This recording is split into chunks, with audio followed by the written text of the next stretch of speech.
All right, can you see the PowerPoint all right? Is that okay? Not too light? All right. So thanks again to Sam for the invitation. It looks like it's going to be a really good couple of days. So the topic of the paper is the permissibility of resisting conditional force. So when we talk about conditional aggression, what we mean is military aggression by one state towards another that will become violent only if it is resisted. So imagine that France decides that it would quite like to have political and territorial control of the Basque region in Spain. So it sends its soldiers to occupy the Basque and to make the region sufficiently secure that the happy transition to becoming part of France can begin.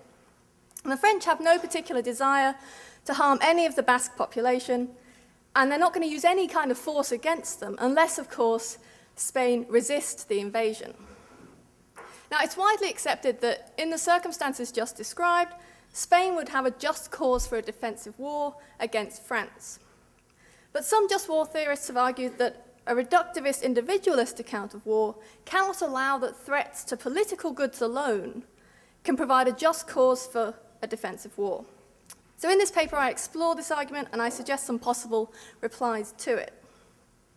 So one popular explanation of why war would be a proportionate response to the French aggression that I've just described is that the goods that are directly threatened by the invasion, so those of political and territorial control, do themselves warrant lethal protection. So it's not only life and limb that can be protected by military means. Other important goods, such as sovereignty, can also warrant this sort of defense. But, as David Rodin has argued, this seems to pose a problem for a new breed of just war theorists, whom I'll call reductive individualists, or reductivists for short. Now, according to reductivists, the moral rules that govern killing in war are simply the rules that govern killing between individuals, so most obviously the rules of self-defense and other defense. Reductivists deny the more traditional view that war is an essentially collective political enterprise that's irreducible to the relationships between individuals. Now, David argues that when it comes to self-defense amongst individuals, lethal force is a proportionate response only to threats to vital interests. So an individual may kill to defend herself against very serious harms, such as death, torture, slavery, and rape, but she may not kill to defend herself her lesser interests, which for Rodin includes property and other resources, political rights as well, like the right to vote. So she may not, for example, kill a person who deliberately prevents her from voting on election day, perhaps by damaging her only means of transport to the polling station. Even though this person violates her right to vote, the right to vote is a lesser interest, insufficiently important to warrant lethal defense. Now, Rodin argues that if this is true for individuals, then reductivists must grant that it applies at the national level. If no single member of the polity can kill to defend her democratic rights, then the polity as a whole cannot kill to defend those rights. According to Rodin, the only way to explain why something like sovereignty warrants lethal protection is to attribute some kind of inherent value to the state or the political community in a way that seems inimical to a reductivist account. So thus it looks like the reductivist is committed to saying that the right of political integrity cannot be defended by means of war, since war nearly always involves inflicting lethal harms, and therefore it's going to be disproportionate. And the same is going to go for things like the defense of ownership of territory or resources. Unless one thinks that an individual may kill to defend her property, one cannot grant individual members of states the right to lethally defend land or resources. So if an aggressor threatens only these goods and has no plans to kill or enslave or otherwise seriously harm the citizens unless they resist, Rodin argues that reductivism requires capitulation, since military force would be a disproportionate response to this purely political aggression. And moreover, he thinks that this is correct, that it would indeed be impermissible for a state to try to protect these political goods by means of war. So on David's account, we get these kind of two categories. We have vital interests, which are these things like death, amputation, rape, torture, indefinite displacement and enslavement. And then you have lesser interests, so political goods, property, resources. And then kind of piggybacking on top of these, we've got these two types of aggression. So aggression that threatens vital interests counts as genocidal aggression. So this is quite an expanded notion of genocide, but includes these other kinds of threats to these other kinds of interests, like slavery and so on. And then we've also got what he calls political aggression, which is aggression which threatens lesser interests. So according to Rodin, it's only genocidal aggression, so aggression that directly threatens the vital interests of citizens, including their rights against enslavement and displacement, that may be resisted. Rodin argues that political aggression and genocidal aggression have a fundamentally different moral structure. Resistance to political aggression will typically produce greater loss to vital interests among individuals within the defended group compared with engaging in no defense at all. And he adds that this observation, that resistance is going to cause greater harm to vital interests than capitulation, is in fact the defining feature of political aggression. Now, a natural response to Rodin's argument is to point out that members of a state that are faced with merely political aggression need not make immediate recourse to all-out war. So instead, they could perhaps engage in more limited resistance. They might reinforce their borders, they might refuse to cooperate in various ways, and so on. Now, surely we might say, this kind of non-violent response is not disproportionate to the threat to their political interests. And then if the aggressor state decides to respond violently, well, then we've got a case in which the vital interests of the citizens are directly threatened, and forceful resistance will be a proportionate defense of those vital interests. So the idea is that kind of by working in stages, using only proportionate force at each stage, it looks like the victim state can permissibly escalate the situation until lethal force is a proportionate response. But Rodin argues that this reply fails, because any calculation about the proportionality of this non-violent resistance has to take into account the harms that the victim state foresees will be inflicted by the aggressor in response. So David illustrates this with a case I'm going to call Hare. I've adapted David's case a little bit because I've realized that the reason why Victor's so mean about my drawings is because he's not in them. So now Helen knows that if she teases Victor about his hair, Victor will flip out and kill people. And she goes ahead and she teases him. And Victor flips out. And as predicted, carnage ensues. It's dreadful. Now, you feel better now, Victor. You feel included. Yeah, you're immortalized now.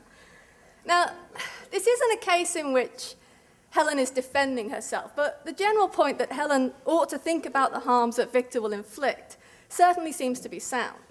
Now, Rodin grants that the harms that will be inflicted by the aggressor don't count as much for proportionality as the harms that one will inflict oneself. But the fact that the foreseen harms will arise through Victor's intervening agency doesn't make them irrelevant to what Helen ought to do. On the contrary, they make teasing Victor a very bad thing to do indeed, whereas absent these predicted harms, the teasing would be nothing more than the usual harmless mockery of Victor. So Rodin argues that whilst harms that one foresees will arise from somebody else's intervention are discounted, right? They don't count as much as the harms that you directly inflict yourself. They're not discounted to zero. They still matter for determining what one is permitted to do. And thus, when members of a state face a threat to their lesser interests, they can't judge whether war would be a proportionate response unless they factor in what the aggressor will do in reply. Now, of course, the harms that the aggressor will inflict are discounted in the proportionality calculation, but Rodin argues that this discount is effectively cancelled out because of the duty of care that we owe our fellow citizens. The people whom we'll be endangering when we resist are, he says, people who are bound to us by relationships of loyalty, community, and kinship. They are our family, neighbours, and perhaps comrades in arms. So any discount that arises from the fact that it's the aggressor state that's going to be endangering these people is undone by the fact that we owe a duty of care to the people who will be endangered. So we must therefore treat the harms that the aggressor will inflict as at least as restrictive as the harms that we would directly inflict upon bystanders in self-defense. Now, most people think that one may not, for example, kill a bystander as a side effect of defending oneself against a broken arm, say, or a broken leg. Now, similarly, the idea is that we may not endanger our fellow citizens' vital interests for the sake of protecting something of lesser interest, which for Rodin includes land, resources, and political independence. Exposing people to such harms is disproportionate compared to the good that's threatened by the invasion. So in the next section of the paper, I identify what seem to me to be some internal difficulties with Rodin's particular account of this problem. And these difficulties suggest that we should be cautious about employing the categories of political and genocidal aggression, and also, I think, about the underpinning categories of vital and lesser interests. And then in sections 3 and 4 of the paper, I consider two possible responses by the reductivists to the general problem of conditional aggression. So the first of these is to suggest that, contra Rodin, political interests can warrant defense by lethal force. Now, this could be because they're vital interests after all, or it could be because it's proportionate to lethally defend lesser interests when there's a sufficient number of lesser but still important interests at stake. And again, I suggest that this result should make us skeptical of the value of the categories of vital and lesser interests. The second response that I explore focuses on the role of third parties in resistance. So Rodin illustrates the wrongness of resisting a conditional threat using the familiar highwayman's challenge of your money or your life. Now, here the direct threat is to a lesser interest, your money, and the conditional threat is to a vital interest, your life. Now, Rodin thinks you ought to hand over your money rather than resist if you know that by resisting, you'll escalate the threat until you need to kill the highwayman to save your life. Since the good that's directly threatened is a lesser interest, it would be disproportionate and impermissible to try to protect it in a way that will ultimately endanger vital interests. But, as I will argue, Rodin's also committed to requiring people to capitulate to direct threats to their vital interests in order to avoid harms to a small number of other people's vital interests. I think that this is often implausible, and it undermines his conceptions of genocidal and political aggression. Sorry. So, the following case is called rape, and there is a picture, but don't worry, it's not too graphic. And it illustrates the sort of case I've got in mind. So, angry rapist tries to rape Alice. If Alice fends him off, he'll be so angry that he's going to go and rape 2 other women. Now, if Alice kills angry rapist's friend will go and rape 2 other women. Now, here we've got a direct threat to Alice's vital interest, which is backed by a conditional threat of harm to other people's vital interests. Alice can foresee that serious harms will result from her defensive actions. But it seems to me wholly implausible to think that Alice may not resist the rape, that she must submit because otherwise angry rapist, or his friend, will rape other people. And I think intuitions like this generalize pretty easily. So if a man has an opportunity to escape a racist mob who plan to lynch him, I doubt that many people would require him to stay put if the mob's anger at his escape would drive them to lynch 2 other people. If this is right, there'd be something worrying about a view that held that one must capitulate to direct threats to vital interests whenever they're backed by conditional threats of greater harm. Now, the problem for Rodin is that his view does seem to require capitulation in these cases. Given his claim that, quote, the morality of resisting the direct threat component of a conditional attack cannot be determined independently of the conditional threat, end quote, we cannot simply stipulate in advance that vital interests always or even usually warrant defense by lethal force irrespective of the consequences. Whether or not they do so will depend on what the aggressor has threatened to do if the vital interest is defended. Now, in conversation, David has replied that whilst it does seem counterintuitive to deny Alice a right of self-defense in a case where there's only 2 or 3 further predicted rapes, it is, he thinks, less counterintuitive when we start to increase the number of further victims, right? So imagine that angry rapist is going to rape 10 women or 20. Rodin claims that at some point morality would require that Alice submit to the rape. Now, that might be right. But the problem is that I don't think Rodin can restrict this requirement to only those cases in which a significantly greater number of rapes will result from the resistance.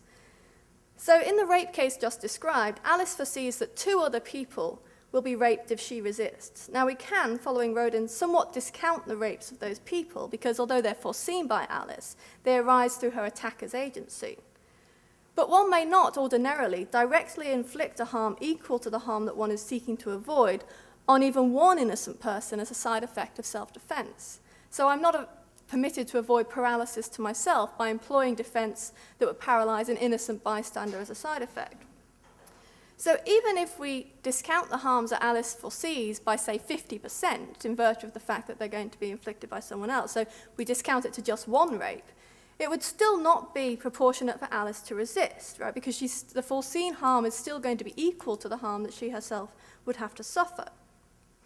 And if so, it looks like Alice must submit to the rape not only when she foresees that a significantly greater number of rapes will otherwise occur, but also when she foresees that just 2 other rapes will occur. Now, we might say that's not the right way to think about harms and proportionality. So we don't add the harms together so that you kind of get a 50% discount off 2 rapes, and so that ends up as 1 rape. Rather, what we might want to do is think about what we're doing to each person. So we might say each rape gets discounted by 50%, so maybe the rape kind of gets treated like a moderate sexual assault, and maybe each paralysis turns out to be like a broken leg.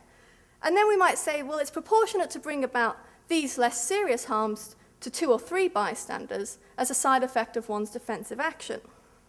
But then it seems like Rodin's view is still in trouble, because his suggestion that morality would require Alice to submit to the rape at some point does require us to consider the sum of the side effect harms that others are going to bring about, because otherwise no number of foreseen rapes could add up to a disproportionate side effect of averting rape to oneself. So I think that Rodin has to go one of 2 ways. He can either bite the bullet, requiring people to let themselves be raped or murdered or paralyzed in cases where they see that successful defense on their part would cause their attacker to rape or murder or paralyze even just 2 other people. Now, that's not a very happy result, I don't think. Or he can insist that such foreseen harms that arise through another person's agency are so heavily discounted that it takes a great number of them to render the act of defense disproportionate. So perhaps it does take the 10 or the 20 rapes or murders hypothesized above. Now, that seems like a happier result. But no such ratio exists in his argument for the impermissibility of a state's defending itself against conditional invasion. Rodin does not argue that if resisting an invasion will cause 10 or 20 times as much harm as not resisting it, then one must not resist. If he did, his view would be probably more attractive, but it would also be much less radical. Rather, his view is simply that when a greater number of vital interests will be harmed by resistance, the aggression is political, and the state must capitulate. Now, this is in part because of Rodin's view about that we have to discount the harms that are caused by an aggressor state in war, but that's neutralized by the duties of care that one owes to one's co-citizens. So he says you have to proceed as if you're directly inflicting those harms upon the co-citizens. But if the duty of care extends so widely as to cover co-citizens generally, it really doesn't seem that Rodin can resist the conclusion that Alice may not fend off angry rapists when doing so will cause him to rape just one other woman, assuming that the other woman is a co-citizen. Any discount that arises from the fact that Alice only indirectly causes the harm will be cancelled out or even outweighed by the duty of care that she owes to that woman. If one may not directly inflict a harm on a bystander to avoid an equal harm to oneself, Alice must submit to the rape. And if duties to co-citizens matter for making war disproportionate, they will matter for making individual defense disproportionate as well, not least on a reductivist view. But once we apply Rodin's claims about the permissibility of resisting conditional threats to the defense of vital interests, I think it's going to make it impermissible in some cases to resist genocidal aggression as well as political aggression. So imagine we've got an aggressor state, and the aggressor state is demanding the execution of all the members of an ethnic minority group that are living in the victim state. So say the ethnic minority has 1,000 members.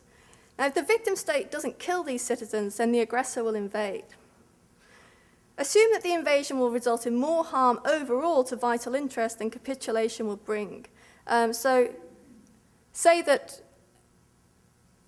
if we resist, then only 100 members of the ethnic minority group will be killed, but among the death toll amongst, say, non-combatants in both sides and the combatants that are defending the citizens is 1,100. So the total death toll overall, if the state resists, is 1,200.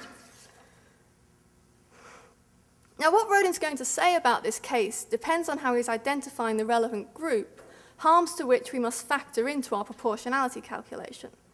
His definitions of political aggression and genocidal aggression are tied to thoughts about the harms that will befall the group being defended.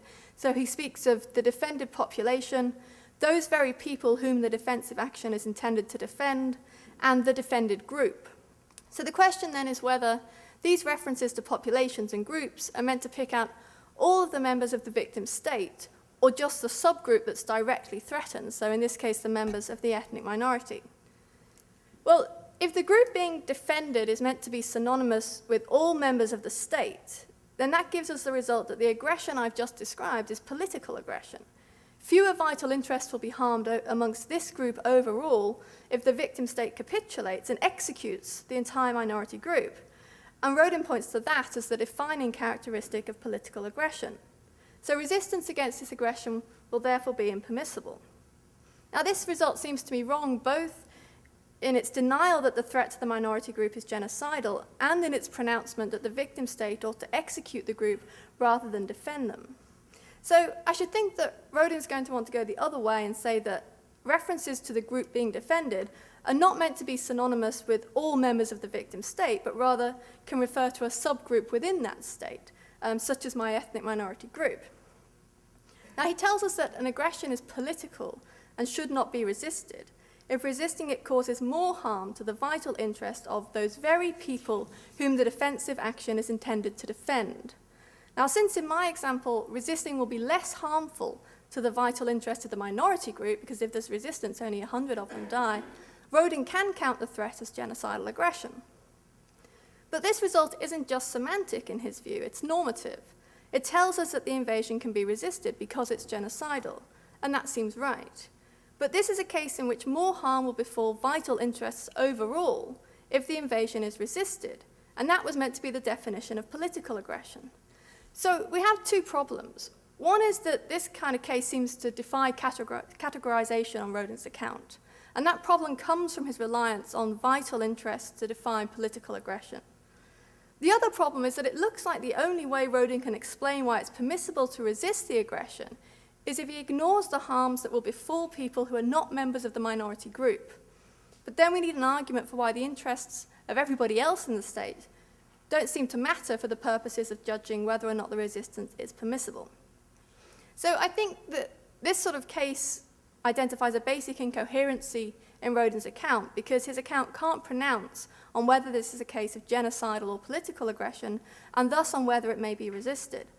And this suggests that thinking about the number of vital interests that will be harmed through resistance isn't the way to distinguish between political and genocidal aggression. Now, I'm actually pretty skeptical more generally about the value of this distinction between vital and lesser interests. So, Jeff has said that lesser interests are just those interests that don't warrant protection by lethal force. And it certainly seems to be right that an individual can't kill a person who damages her car and thereby prevents her from voting. And then the putative worry for the reductivist individualist is that it looks like they can't invoke what looks like a natural response of saying, oh, but the numbers matter. An aggressive occupation impedes lots of people's right to vote because they're supposed to be all about the individual. But I think this is a bit of a non-worry. It doesn't follow from the fact that it would be disproportionate to lethally defend one person's lesser interest, that it must be disproportionate to lethally defend many people's lesser interests. There's nothing in reductivism that prohibits caring about numbers. The central claim of reductivism is that the moral rules of war are the rules of ordinary life, and aggregation is certainly a feature of morality in ordinary life. Now, most people accept this when it comes to protecting vital interests. So part of the explanation why most people think that it's permissible to kill one to save five in the trolley problem, for example, is surely going to be that one is saving 5 lives at the cost of one. Now, of course, the trolley problem is a case in which one's harming a vital interest in order to protect other vital interests, and it doesn't follow from cases like that that one could permissibly harm a vital interest in order to protect a number of lesser interests. But I think it's nonetheless true. One can sometimes permissibly harm a vital interest to protect a sufficient number of lesser interests. So if you're going to culpably break my wrist, it would be disproportionate for me to kill you, I think. But I also think there comes a point at which if killing you is the only way to stop you from going around and breaking lots of people's wrists, then I could probably kill you. And I don't think there's anything in this claim that's going to be unfriendly to a reductivist because aggregation and other defense are familiar parts of ordinary morality. But I think the numbers are significant when it comes to political rights, not merely for straightforward aggregative reasons, but because the increasing numbers produce a step change in what threatens each individual. So if you damage my car and you stop me from voting, it doesn't really make any difference to the kind of country that I live in. But imagine that measures are taken before a UK election to ensure that anyone living outside of London is unable to vote. Now, this would do much more than frustrate each individual non-Londoner's right to vote. It would not simply be a case of iterating the same harm of vote prevention across many individuals. Rather, the increasing numbers would affect a change in the sort of harm being perpetrated against each of those individuals, because it would change the UK from a legitimate democratic state to an illegitimate dictatorship. States coercively impose legal frameworks upon their citizens. Whichever government is elected by the Londoners and then attempts to rule over the whole of the UK will be imposing this framework illegally, unjustly coercing individuals to adhere to it. This is a much more serious wronging of each individual citizen than the wrong of preventing any one individual from voting. Now, views like Rodin's seem most plausible when we consider a scenario in which a state suffers some kind of political coup, but the idea is that nobody really gets hurt, so there's kind of a change of management, but nothing really bad happens. So we can ask, for example, what people in the UK ought to do if the new London elected government is a nice government. Right, so what if they don't change very much? So in fact, the change in the electorate hardly makes any difference to the lives of people in the UK. In this scenario, would it be permissible for the non-Londoners to nevertheless protest against this new regime? Now, I think the answer to this question is yes, but it's also a sort of redundant question, because the nice government scenario almost in principle cannot obtain.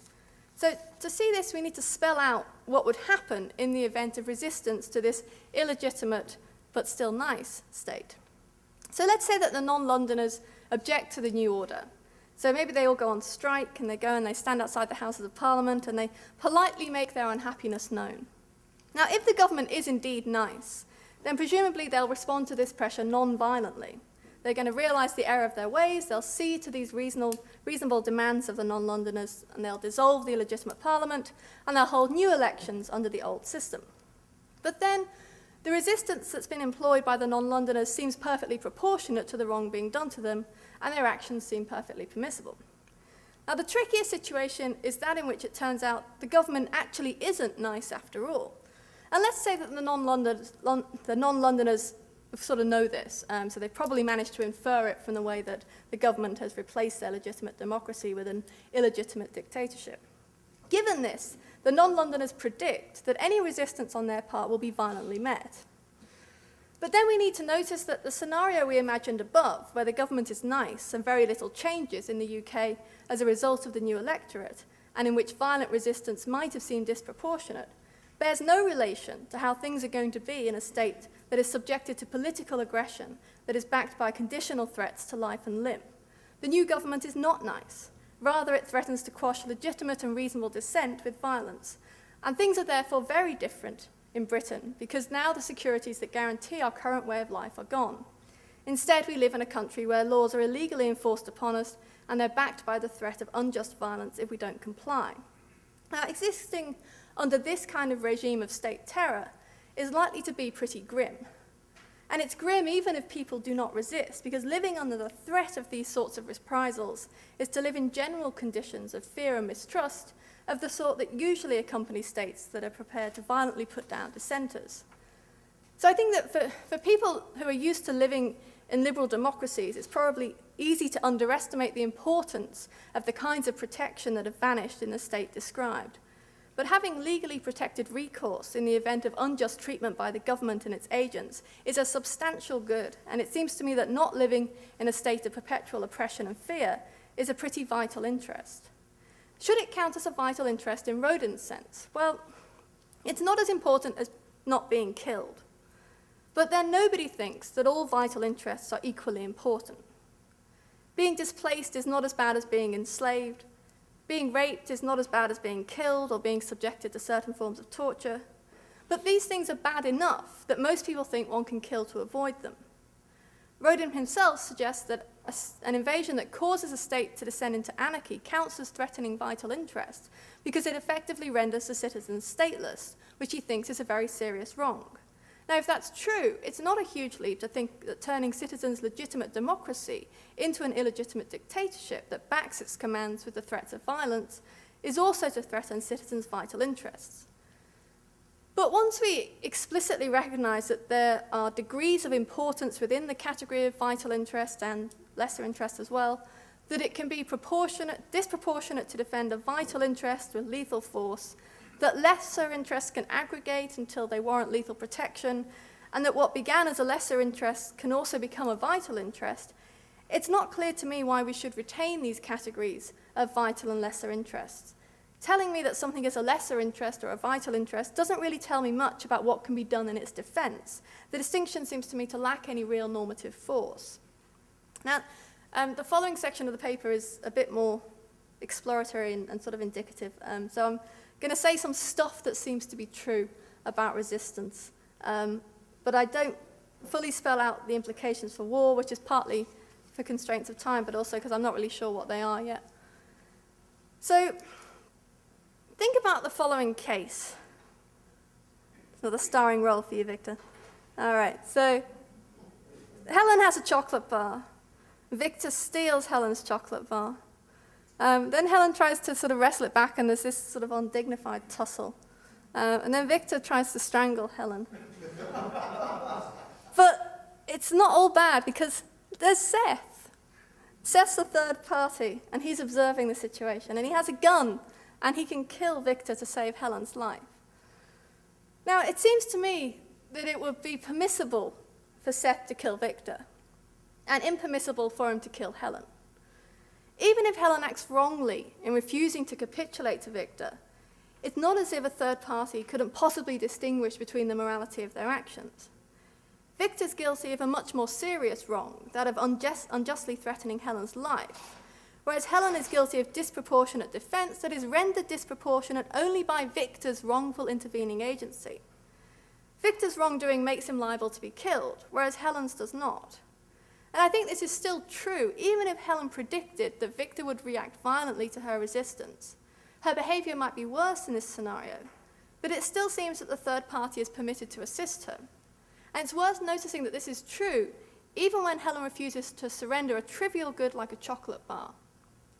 Now, this suggests that even when someone wrongly resists aggression, others can have permissions of other defense to assist in that resistance. And if it doesn't follow from the fact that Helen ought not to resist Victor, that Seth may not assist her, then it doesn't follow from the fact that my co-citizens ought not to resist political aggression, that I may not assist them if they nevertheless choose to resist. Now, this raises interesting questions about what the moral status of that kind of war would be, and also the moral status of those who are, as I see it, permissibly assisting it.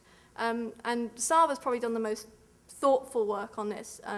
I don't really have the space to say much about it here, but I'd be interested in people's thoughts on the permissibility of assisting resistance in these kinds of cases. I gave a version of this paper at a conference last weekend, and somebody raised the possibility that we might try and describe these as cases of dirty hands, where there's sort of whatever Seth dirty kind of he does wrong. But it's not clear to me that it is that sort of case. It seems to me a case in which it's clearly permissible for Seth to help Helen, and it would be wrong for him to help Victor. But I'd be interested to know in what people think about these sort of cases. Now, of course, things are going to be complicated in war by the prospect of harms to bystanders. And this poses a particular problem for me, given my account of self-defense. So I argue that it can be permissible to kill someone who indirectly endangers your life if she's morally responsible for having done so. So, for example, in my view, a person who deliberately blocks your only escape route as you try to flee some other threat, like a fire or something, counts as indirectly threatening your life. And given that she's deliberately trying to stop you from running from the fire, I think she renders herself liable to be killed by you.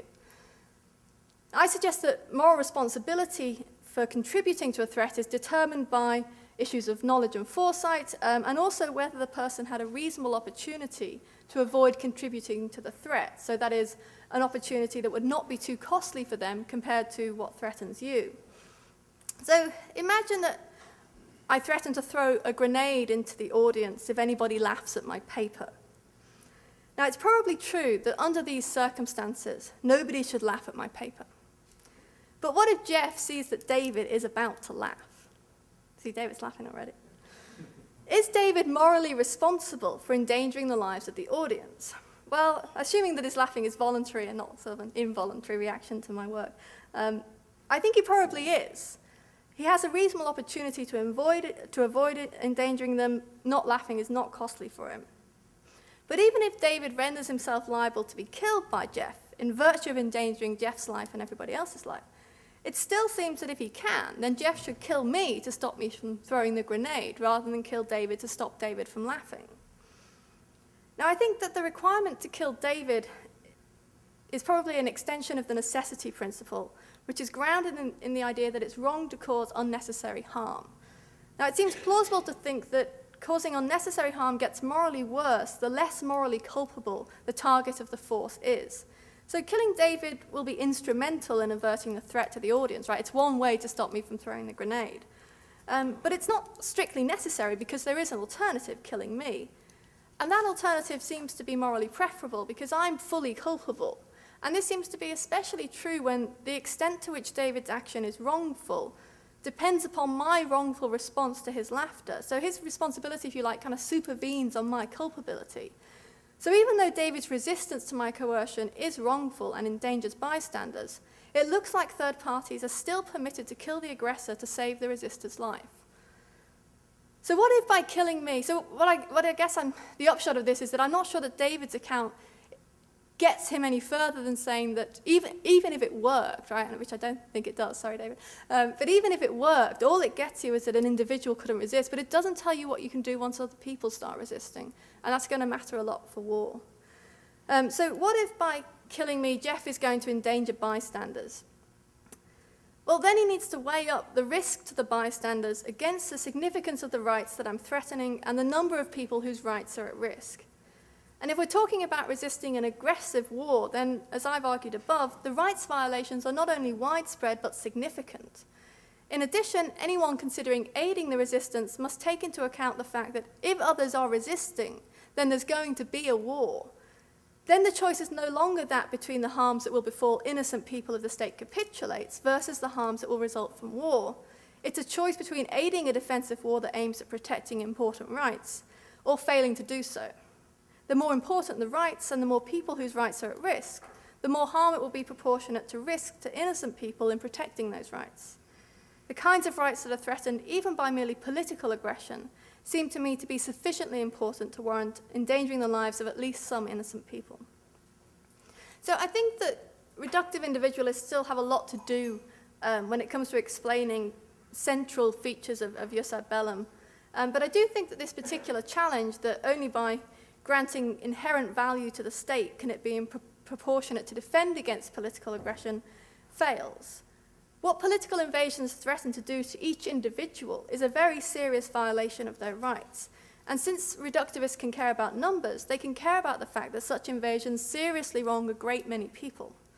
I also think that we should reject the suggested dichotomy between vital and lesser interest in favor of a more nuanced approach to proportionality. I think having these fairly restrictive lists of the kinds of things that are going to warrant lethal defense doesn't seem to me likely to work. I think that it's not going to be so easy just to stipulate in advance the sorts of interests that warrant lethal defense. And I think the issue of resisting resistance also raises interesting questions that suggest that the impermissibility of resistance in the face of conditional violence might be less straightforward than cases like that of the highwayman and your money on your life seem to suggest. One's obligations once others engage in resistance might not be the same as one's obligations in the face of the initial political threat. Thank you.